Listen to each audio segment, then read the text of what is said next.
কোরআনের যে সকল পাখিরা বাড়ি থেকে বাসা থেকে কোরআন শিক্ষা করার জন্য আসে, আল্লাহর হাবিব কয় রহমতের ফেরেশতারা তাদের পায়ের নিচে পর বিছাই দেয়। আল্লাহু আকবার।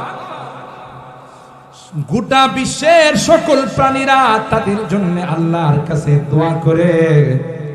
ও ইন্নাল আলিমা লা ইস্তাগফির লাহু মান ফিস সামাওয়াতি ওয়াল আরদ ওয়াল হিতানু ফি জাওফিল মা ওয়ান নামলাতু ফি জুহরিহা। নদীর মাছ, গর্তের পিপিলিকা, প্রত্যেকটা প্রাণী আল্লাহর কাছে কয় আল্লাহ তোমারই বান্দাদের গুনাহ খাতা মাফ করে দাও। ইবনে নুম কে নিয়া রওনা দিলেন সমুদ্রের কিনারায়। চলতে চলতে একটা পর্যায়ে এক জায়গায় ক্লান্ত হয়ে গেলেন, শুয়ে গেলেন, বিশ্রাম করলেন। ঘুম থেকে ওঠার পর হযরত মুসা পয়গম্বর খাদেমকে ডাক দিয়া কয় আতিনা গাদাআনা লাকাদ লাকিনা মিন সফরিনা হাযা নাসাবা। এ খাদেম, ভ্রমণ করতে করতে ক্লান্ত হয়ে গেছি, আমাদের নাস্তাগুলো বের করো, আমাদের খাবারগুলো বের করো, একটু খেয়ে নেব। খাদেম খাবার বাহির করার জন্য যখন ব্যাগের ভিতরে হাত ঢোকাইলেন, দেখে ব্যাগের ভিতরের কয় মাছ ব্যাগের ভিতরে নাই। সুবহানাল্লাহ। ভুনা কয় মাছ জিন্দা হয়ে সমুদ্রের ভিতরে চলে গেছে। যখন বলল হুজুর কয় মাছ তো নাই, কোথায় গেল? হুজুর আমি ভুলে গেছিলাম, তখনই আমি দেখেছি কয় মাছ নাই। চলো আবার বেঁকে যাইতে হবে। আল্লাহ পাক রব্বুল আলামিন কয় মাছ সমুদ্রের যে রাস্তা দিয়ে ভিতরে চলে গেছে, ওই রাস্তাটাকে আল্লাহ পাক সুড়ঙ্গ পথ বানাই রাখছে। কোরআনের ভাষায় কয় ফাত্তাখাযা সাবিলাহু ফিল বাহরি সারাবা। মুফাসসিরিনে কেরাম লিখেন হযরত মুসা পয়গম্বর একটা সময় আসবে যে সময়ে বনি ইসরাইলদেরকে নিয়ে সমুদ্র পথ পাড়ি দিতে হবে। যখন মিশর ত্যাগ করে মুসা পয়গম্বর বনি ইসরাইলদেরকে নিয়ে লৌহিক সাগরের পারে চলে আসলেন, তখন মুসা পয়গম্বরের সাথীরা ইমানদার মুমিন মুসলমান তাকে বললেন ক্বালা আসহাবু মুসা ইন্না লামুদরাকুন। এ মুসা, আমরা তো ধরা পড়ে গেলাম। সামনের দিক দিয়ে হলো সমুদ্র, পিছনের দিক থেকে ফেরাউন তার বাহিনী নিয়ে আসতেছে, তুমি কি আমাদেরকে মারার জন্য নিয়ে আসলা? মুসা পয়গম্বর বলেন ক্বালা কাল্লা ইন্না মাইয়া রাব্বি সায়াহদিন। না না, নবীরা যখন বাড়ি থেকে বের হয় নিজের ইচ্ছায় বের হয় নাই, কার ইচ্ছায়? আরো জোরে বলতে হবে, কার ইচ্ছায়? আল্লাহর ইচ্ছায় বের হয়। হযরত মুসা বললেন রে বনি ইসরাইল, এ আমার গোত্রের লোকজন, না না, আমি নিজের ইচ্ছায় এখানে আসি নাই, আমার আল্লাহর অর্ডারে আমি এসেছি। নিশ্চয়ই আল্লাহ আমাদের নদী পারাপারের, সমুদ্র পারাপারের ব্যবস্থা করে দিবে। হযরত মুসা একদিন সমুদ্র পার হতে হবে, একদিন নদী পারাপার করতে হবে। এই জন্য আগে আল্লাহ মুসাকে অভিজ্ঞতা দান করলেন। সেই কয় মাস সুড়ঙ্গ পথ করে যেখানে গিয়ে থামলেন, থামলো, সেই জায়গাটা ছিল আল্লাহর এক বান্দা, যেই জায়গাটা দুই সমুদ্রের কেন্দ্রস্থল, দুই সমুদ্রের মিলন মেলা। সমুদ্রে যদি দুইটা স্রোত একত্রিত হয়, এত পাওয়ারফুল হয়, যে পাওয়ারফুল হওয়ার কারণে কোনো যানবাহন টিকতে পারে না। কিন্তু আল্লাহর বান্দা এখানে সুন্দর করে চাদর মুড়ায়া শুয়ে আছেন। আল্লাহু আকবার বলেন। হযরত মুসা পয়গম্বর ওখানে গিয়ে বললেন, আসসালামু আলাইকা ইয়া আবদুল্লাহ, ওগো আল্লাহর বান্দা তোমার উপর সালাম। ওই আল্লাহর বান্দা চাদর খুলে নাই, চাদর দিয়ে মুখ মোড়ানো আছে। চাদরের ভিতর থেকে জবাব দেয় আর করে, ওয়া আলাইকাস সালামু ইয়া মুসা নবী আল্লাহ। আরো আস্তে সুবহানাল্লাহ। হযরত মুসা পয়গম্বর তাকে প্রশ্ন করলেন, জীবনে কোনদিন আপনার সঙ্গে আমাদের দেখা নাই, জীবনে কোনদিন আপনার সঙ্গে আমার সালাম কালাম নাই, কি করে বুঝলেন গো আমি যে বনি ইসরাইলের পয়গম্বর মুসা? তিনি চাদরের ভিতর থেকে জবাব দেয়া কয়, আমি যে সমুদ্রের কেন্দ্রস্থলে শুয়ে আছি, তোমাকে কে জানালো রে আমি এখানে শুয়ে আছি? বললেন, আল্লাহ।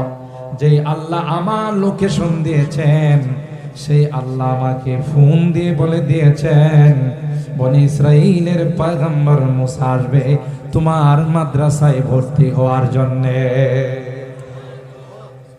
তিনি বললেন, ক্বালা হাল আত্তাবিউকা আলা আন তুআল্লিমানি মিম্মা উল্লিমতা রুশদা। মুসা আলাইহিস সালাম কয়, আপনার মাদ্রাসায় আমারে ভর্তি করবেন? খিজির আলাইহিস সালাম কয়, না, আমার মাদ্রাসার আইন কানুন বড় কড়া, আপনি ভর্তি হয়ে এখানে পড়তে পারবেন না। সুবহানাল্লাহ। ক্বালা ইন্নাকা লাম তাস্তাতিআ মাইয়া সাবরা। না না, আপনি আমার মাদ্রাসার নিয়ম কানুন গুলো মানতে পারবেন না। হযরত মুসা পয়গম্বর বলেন, যাহা অবশ্যই। ওয়া কাইফা তাসবিরু আলা মা লাম তুহিত বিহি খবরা। মুসা পয়গম্বর কয়, যদি আল্লাহ আমাকে সুযোগ দেন, আল্লাহ যদি আমাকে তৌফিক দেন, তাইলে আমি অত্যন্ত কষ্ট করে সবর করে আপনার মাদ্রাসায় ভর্তি হব। আমার ভাইরা, কেন আল্লাহ পাক হযরত মুসা পয়গম্বরকে সমুদ্র পাড়ি দেওয়ালেন, কেন এত দূরে পাঠালেন? শুধু একটা শব্দের কারণে। মনে আছে না ভুলে গেছেন? কি বলেছিলেন?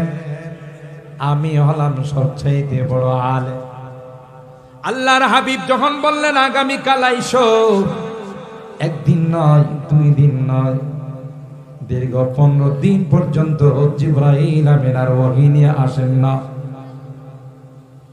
অনেক কিছু মাঝখানে হয়ে গেছে।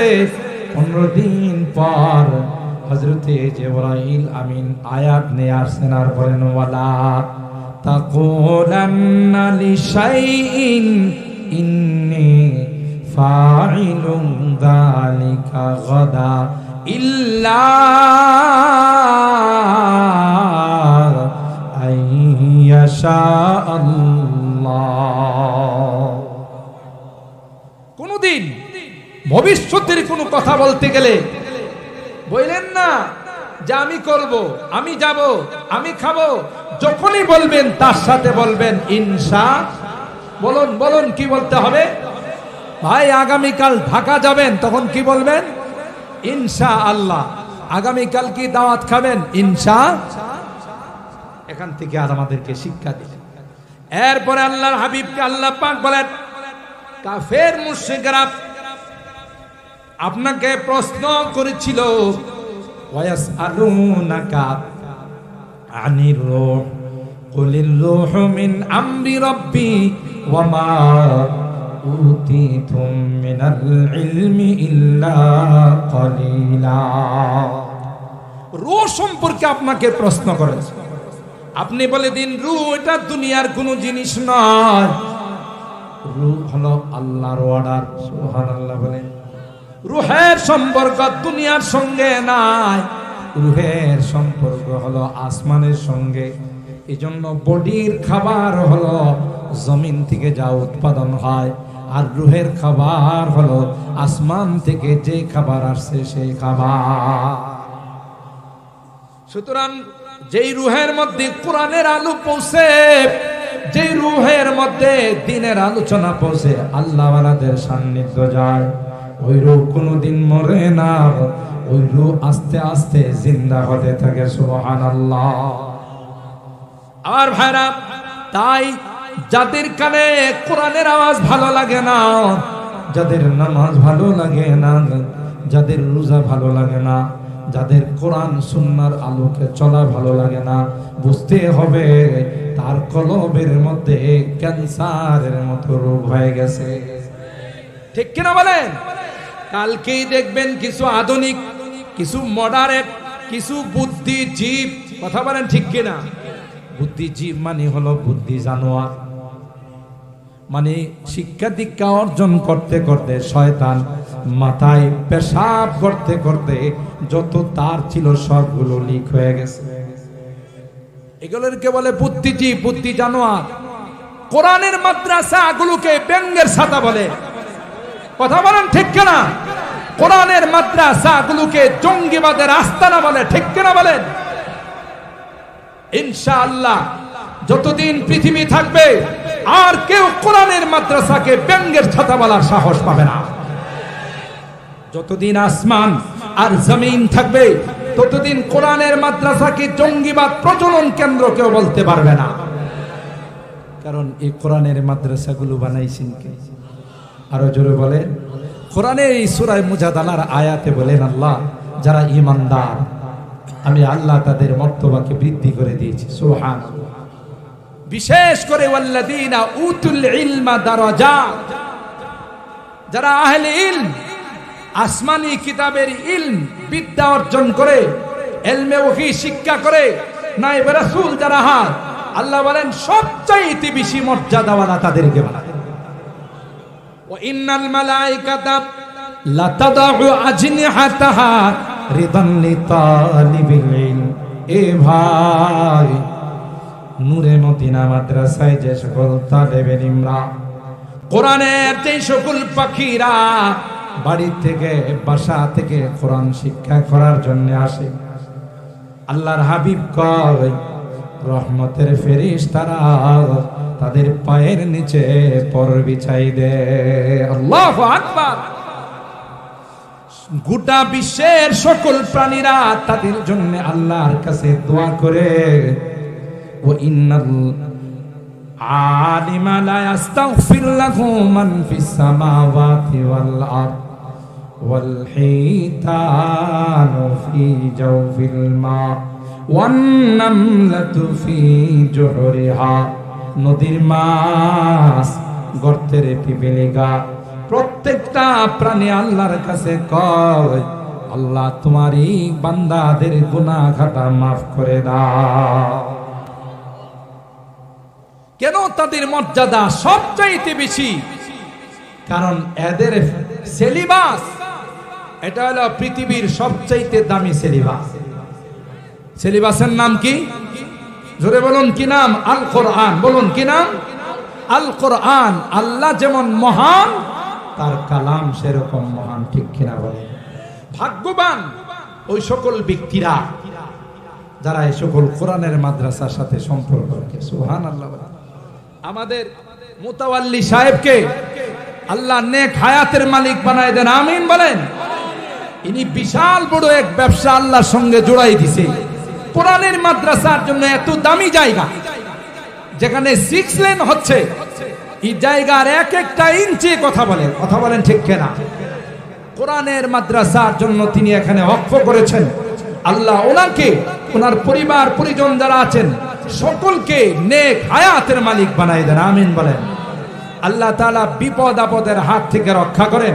মুরব্বীরা যারা দুনিয়া থেকে চলে গেছেন আল্লাহ তাদের রুহের মধ্যে এখানে যত তিলাওয়াত হয়, এখানে যত শিক্ষা দীক্ষা হয়, সব কিছুর সব তাদের রুহের মধ্যে পৌঁছে দেন, আমিন বলে। আমরাও যদি এই মাদ্রাসার সাথে নিজেদেরকে জড়ায় ফেলতে পারি, মাদ্রাসার সাথে যদি আমাদের মহব্বত আর ভালোবাসার সম্পর্ক হয়ে যায়, আল্লাহর কসম কিয়ামতের কঠিন ময়দানে যেদিন আমার পরিবারের কেউ আমার সঙ্গী হবে না, কেউ আমাকে আপন বলে স্বীকার করবে না, সেদিন এই মাদ্রাসার কোরআনের পাখিরা আজকে যাদের মাথায় দস্তারে ফজিলত পাগড়ি পরিয়ে দেওয়া হবে, এরা বলবে আল্লাহ আমাদের এই বারুইচা এলাকার মানুষগুলো আমাদের মাদ্রাসার মধ্যে এসে মাদ্রাসার খোঁজ খবর নিত, বোর্ডিং এর খোঁজ খবর নিত, আমাদের খোঁজ খবর নিত। আজকে গুনার কারণে তাদেরকে জাহান্নামের কাতারে দেখা যায়। যতক্ষণ পর্যন্ত তাদের জান্নাতের ফয়সালা না হবে, আমরা তোমার জান্নাতে যাব না। সুবহানাল্লাহ। তাহলে সম্পর্ক রাখার দরকার আছে না নাই? যারা সম্পর্ক রাখছে এরা দুনিয়াতেও লাভবান, পরকালেও। আর যারা বিরোধিতা করছে এদের কপালে জুতা ছাড়া কিছুই মিলে না। কথা বলেন ঠিক কিনা? যে লাইট আল্লাহ পাক জ্বালিয়েছেন, পৃথিবীর কোন শক্তি, মহাশক্তি, পরাশক্তি এই লাইটকে কিয়ামত পর্যন্ত অফ করতে, যে অফ করতে যাবে সে নিজেই অফ হয়ে যাবে। ঠিক কিনা বলেন? চিরাগে রাব কে ইজ্জত বর ফরজাদ, চিরাগে রাব কে ইজ্জত বর ফরজাদ, হারা কাসদম জানাদিনী শাসে বসুজাদ। কবি ডাক দিয়া বলেন, আল্লাহর জ্বালানো লাইটকে যদি কেউ অফ করতে যায়, আল্লাহর জ্বালানো লাইটকে যদি কেউ নিভাইতে যায়, লাইট কোনোদিন নিভবে না। যে নিভাইতে যাবে রে, সেই চিরকালের জন্য অফ হয়ে যাবে। ঠিক কিনা বলেন? খুরশিদে দ্বীনে अहमद का आलम के उफुक पर चमकेगा।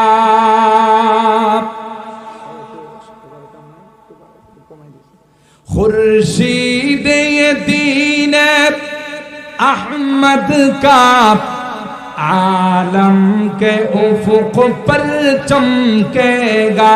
ये नूर हमेशा चमका है, ये नूर हमेशा चमका है, ये नूर बराबर चमकेगा। इल्म हुनर का गहवारा तारीख का से पारा है। हर फो निहायक शोला है, हर शर्वाया हामी नारा है। अल्लाहु अकबर बोले। जो शम्अ यक़ीन रोशन है यहाँ, वो शम्अ हरम का पलटो है। अल्लाहु अकबर बोले। সকল ছোটখাটো মাদ্রাসাকে ছোট করে দেখার কোনো অবকাশ জোরে বলুন আছে? কারণ এই মাদ্রাসাগুলোর সম্পর্ক হলো দারুল উলুম দেওবন্দের সঙ্গে, দেওবন্দের সম্পর্ক রওজায়ে পাকের সঙ্গে, রওজায়ে পাকের সম্পর্ক আরশে আজিমের সঙ্গে। সুবহানাল্লাহ। এত মজবুত তার গোড়া, এত মজবুত তার শিকড়, কেউ ষড়যন্ত্র করে এটার সাথে মোকাবেলা করতে, বরং যত ষড়যন্ত্র বেশি হবে তত কোরআনের মাদ্রাসাগুলো বাড়তে থাকবে। ঠিক কিনা বলেন? মুহতারাম হাজরিন, তাই আমার এই সংক্ষিপ্ত সময়ে যেই মেসেজটুকু আপনাদেরকে আমি দিতে চাচ্ছি, আপনারা ভাগ্যবান, আপনারা খুশনসিব যে আপনাদের এলাকায় এমন একটি আধুনিক, উন্নত মানের, আন্তর্জাতিক মানের একটি মাদ্রাসা আল্লাহ প্রতিষ্ঠিত করে দিয়েছেন। কারণ মাদ্রাসার ছাত্রদের কোরআনের পাখিদের তিলাওয়াত শুনলেই বোঝা যায় যে কত যোগ্য শিক্ষক মণ্ডলীর দ্বারা কত সুন্দরভাবে তাদেরকে প্রতিষ্ঠিত করা হচ্ছে। আল্লাহ পাক রব্বুল আলামিন আমাদের এই মাদ্রাসাকে দিন দিন উন্নতি নসিব করুন, আমিন বলুন। আল্লাহ পাক এই মাদ্রাসার যত জরুরত আছে গায়বী খাজানা থেকে পূরণ করে দিন, আমিন বলুন। দিন দিন যেন এই মাদ্রাসা উন্নতির দিকে যায়। আমরা সকলে মিলে আল্লাহ রাব্বুল আলামিনের দরবারে দোয়া করব যে আল্লাহ যেন এই মাদ্রাসাকে আস্তে আস্তে বাংলাদেশের একটি মডেল, গোটা বিশ্বের মধ্যে একটি মডেল হিসাবে কবুল করেন। আর আমরা যেন আজীবন এই মাদ্রাসার কোরআনের পাখিদের সাথে মহব্বত রেখে দুনিয়া থেকে বিদায় নিতে পারে। আল্লাহ রাব্বুল আলামিন আমাদেরকে তৌফিক দান করুন, আমিন। ওয়া আখিরু দাওয়ানা আনিল হামদুলিল্লাহি রাব্বিল আলামিন।